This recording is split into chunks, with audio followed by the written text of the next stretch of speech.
Now, the only locally produced farm radio show with agricultural news, information, interviews, in-depth weather, and more.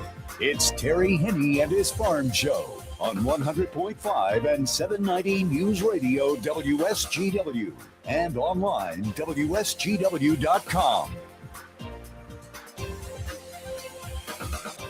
A partly to mostly sunny good morning to you. I hope your day is going well for you, wherever you might be. Terry Henne here at Radio Center, along with Matthew Lester, as we saw some clouds. Then we saw some beautiful sunshine. A few clouds have been moving in now, hazy sunshine. Temperatures trying to work their way up. We'll see how warm we are in just a second. But yesterday, we finished off the day with plenty of sun. It was a very nice day, and temperatures continue to climb. As a matter of fact, our high temperature for the day yesterday was reached quite late yesterday afternoon and into the early evening hours. For the most part, it was quiet here in the Great Lakes Bay area overnight last night.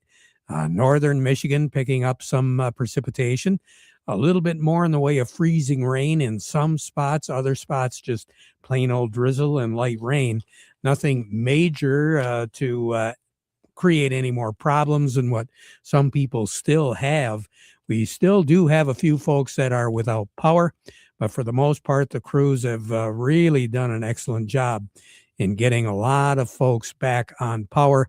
I mean, we were talking initially well over 115,000, 20,000 people, possibly more households that were without power, as that freezing rain system did move through in some of those areas. And of course, folks still talking about all the snow that we saw in northern Michigan and up in the Upper Peninsula, measuring in feet instead of inches. So quite a winter storm. The likes of which we have not seen in many cases ever in recorded history. Well, while we talk about the winter-like weather and we talk about some of the cooler than average weather, let's talk real quickly about some of the warmest weather that we have seen in the month of March in recorded history. And you really don't have to go too far back. The year was 2012.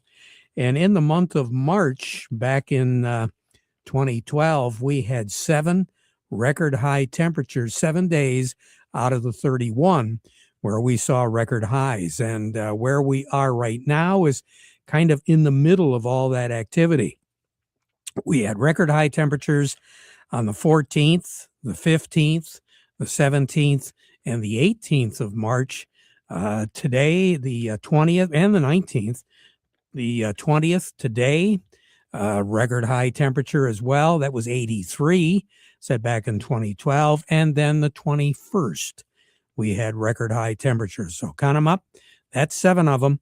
And the warmest ever in recorded history on 6 of those 7 records. Now, the warmest ever was on the 20th was in 2012.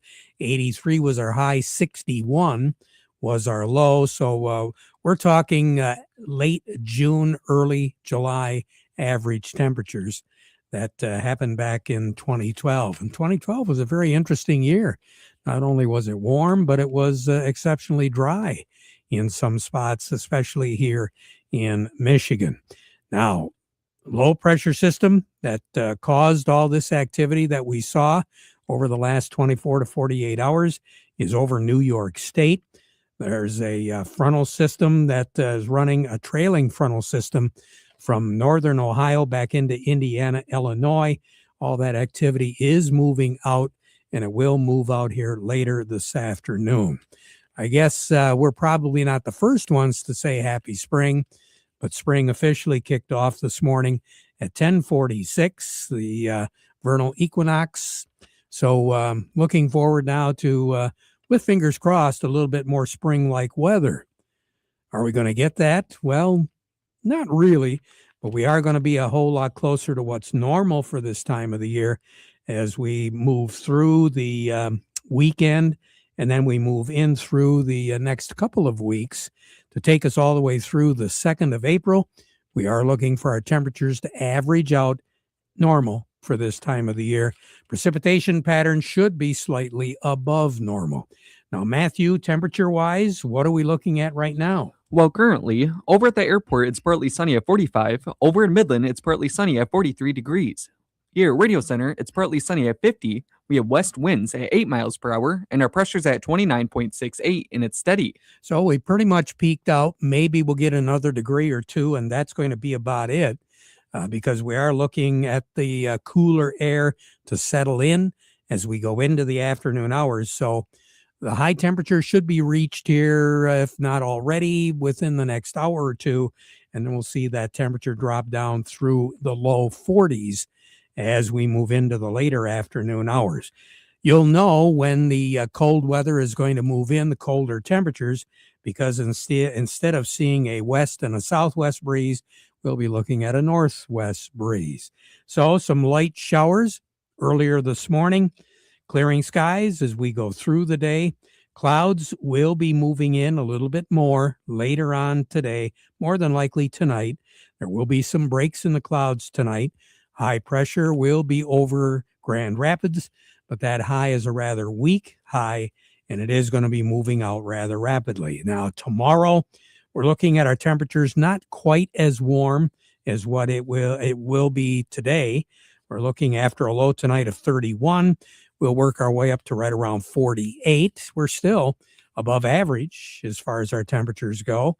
And tomorrow night, with a glimpse of sun as we go through the afternoon and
8.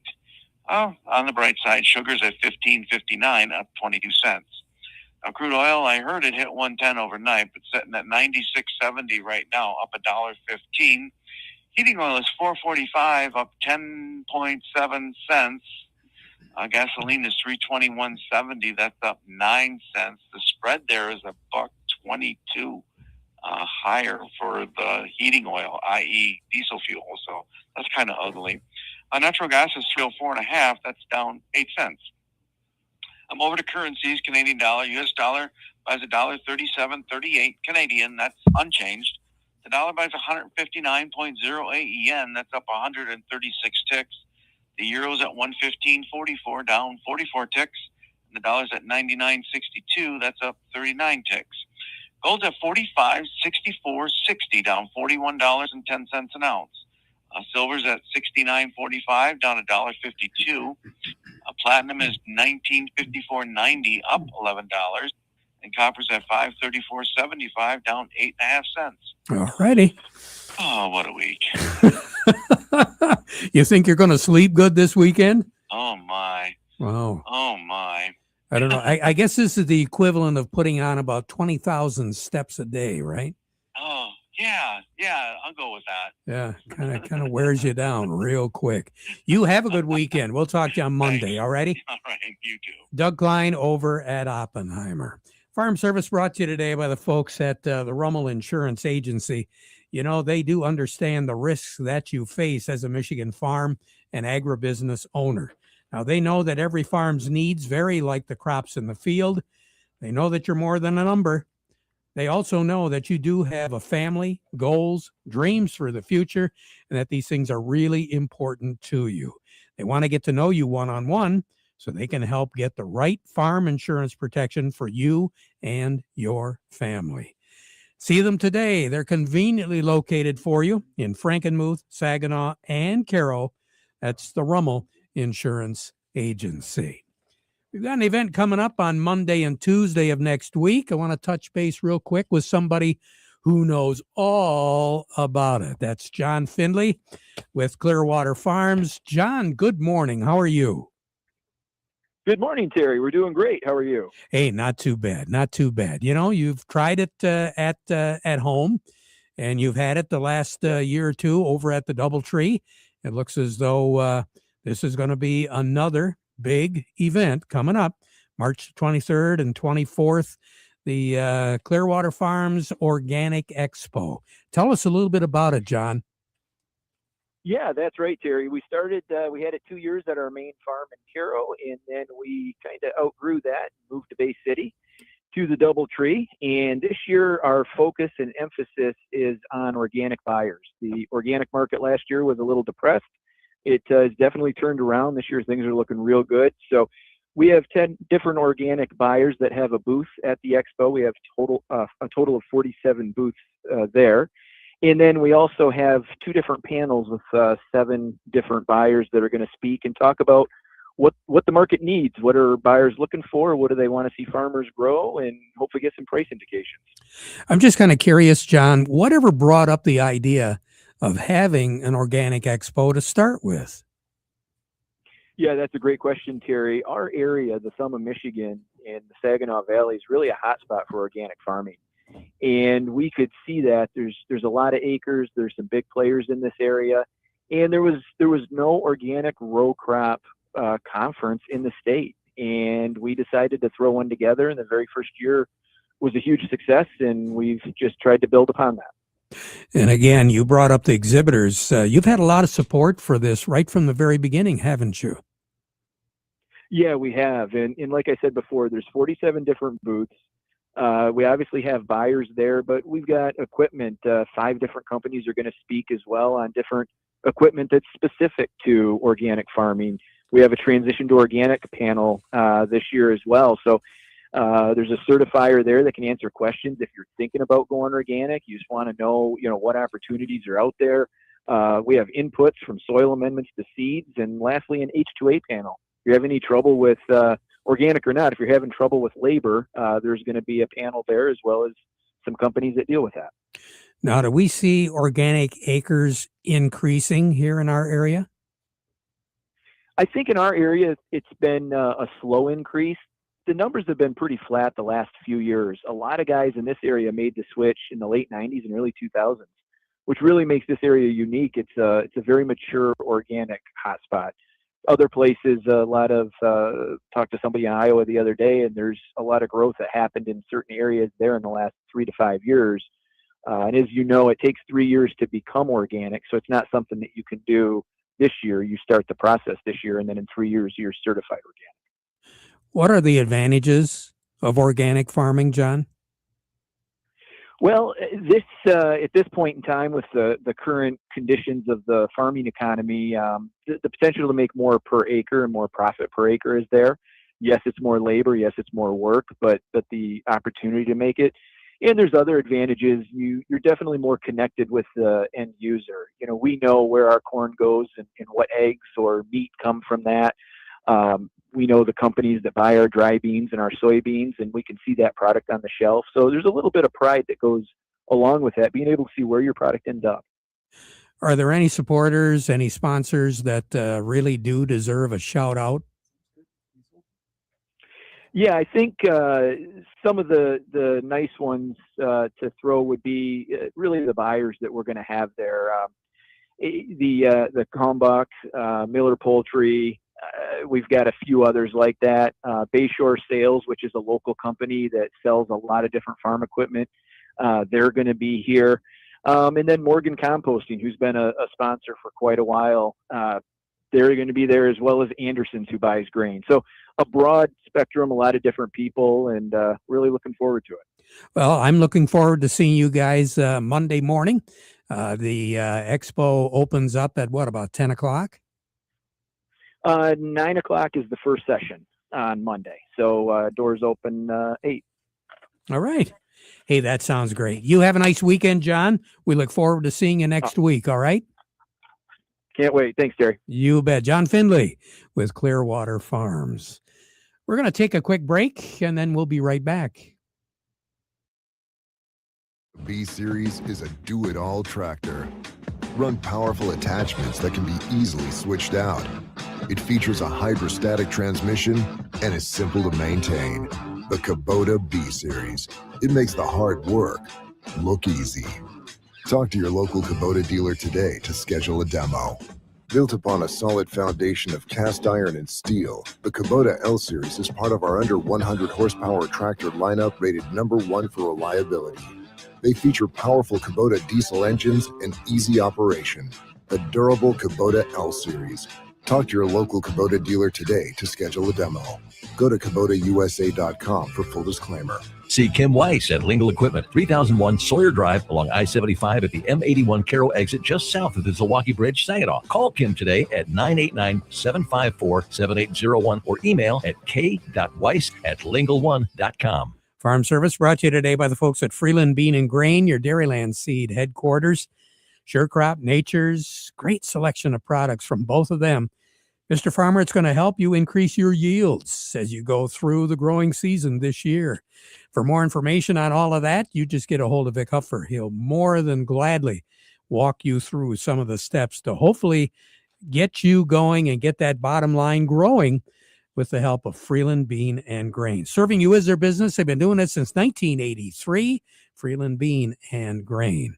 Incidentally, our broadcast on Monday from the Organic Expo up at the Doubletree will be brought to you by the folks at the Frankenmuth Credit Union and by the good folks at Powerlift Hydraulic Doors. Let's check in with Stephanie Zelenko now from AgriLiquid. Stephanie, a little glimpse of spring, then a whole lot of winter, and now we're working on it again. Yeah, it seems that way. I don't know about anybody else, but I'm ready for spring just to come officially, so we don't have this ups and downs anymore. Yeah, it has been something else. And again, our wheat crop is hanging in there pretty good. I hope a lot of guys have locked in some prices on wheat. Yes, I think locking in prices on anything at this point in time is always some good advice, just where the market is globally for all crops and all fertilizer and inputs. It's just up and down. So if you see something that pencils out, take advantage of that opportunity. Now, have a lot of farmers locked in some supply? I think we're seeing nationwide a lower than average amount of lock-in across all products. I think guys are just trying to delay those decisions as long as possible. We're starting to plant in some parts of the country already, so it will be in the north before we know it. So I think if you are one of those guys that are delaying, don't delay too much longer, because I'm hearing limited availability on some nutrients, price volatility. So I think take advantage while we have some set numbers here. Stephanie, thank you so much for sharing. You bring up some really good points, and hopefully our producers, if they haven't taken advantage of it, will be here pretty quickly. You have a great weekend, okay? Thank you. You too. You bet. Stephanie Zelenko over at AgroLiquid. Just a quick little note here. I happened to get some statistics from the Association of Equipment Manufacturers that are indicating that as of the end of January, the sale of all tractors was down about 5% from the same month of last year. The increase, if there was an increase, was in combine sales, up 68% from a year ago. Kind of interesting statistic. We'll be back at 12:30 with an update, so you stick around for that. Now we conclude our program with the playing of our national anthem, brought to you by Euclid Avenue Coin in Bay City.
Broadcasting from the Stormmaster Exterior Studios, WSGW, Saginaw, Bay City, Midland, WSGW-FM, Carlton. This is CBS News on the Hour, your home for original report.